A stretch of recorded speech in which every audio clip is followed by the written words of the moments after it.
Herkese merhaba. Bu videoda sizlere toplu bir şekilde liquidation yaparak nasıl para ve zaman kazanabileceğinizi anlatacağım.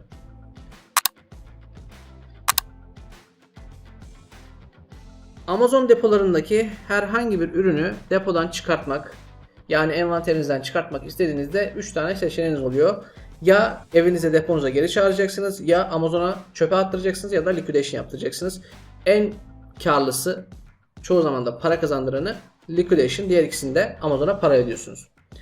Bu işlemi tek tek ürün bazlı yapabilirsiniz ama toplu bir şekilde de yapabilirsiniz. Bu videoda ben Bookspro üzerinden liquidation'a göndermek istediklerimi filtreledim. Bunları envanterimden çıkaracağım, liquidation'a göndereceğim.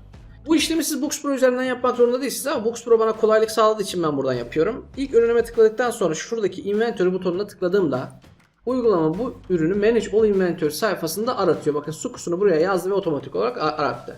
Buraya tıkladım, seçtim ürünü. Yukarıdaki Action on One Selected butonuna tıkladım. Create Removal Order butonuna tıkladım. Buradan Liquidation'ı seçtim. Aşağı doğru geldim. Şurada Search and Add Items denen bir yer var. Biz diğer ürünlerimizi burada aratıp listemize ekleyeceğiz. İkinci ürünümün üstüne tıkladım. Şurada Sukun'un üzerine tıkladığımda otomatik olarak kopyalanıyor. Yani tek tıkla ben bunu kopyalamış oluyorum. Tıkladım, kopyalandı. Buraya geri döndüm. Buraya yapıştırdım. Search dedim. Bakın ürün buraya geldi. Şöyle biraz daha büyüteyim sayfayı. Şöyle yapalım. Add to list diyorum. Ve bunu listeye ekledi. Bir iki ürün daha yapacağım. Tekrardan Booksporo'ya geldim. Bunu tıkladığımda burası böyle açılıyor, büyüyor. Bu hangi üründe olduğumu unutmamam için bana fayda sağlıyor. Tıkladım, kopyaladım tekrardan, geri gittim.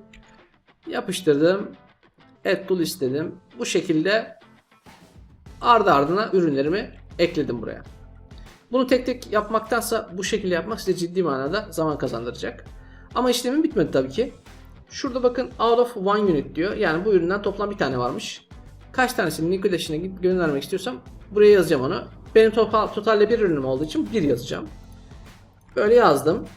Ardından bakın burada herhangi bir isim verebilirsiniz. Amazon'un kendisi isim veriyor zaten ama siz takibi kolay olsun diye buraya mesela deneme 1 yazabilirim ben. Ardından bu ilgili yerde görünecek. Review'e tıklayacaksınız.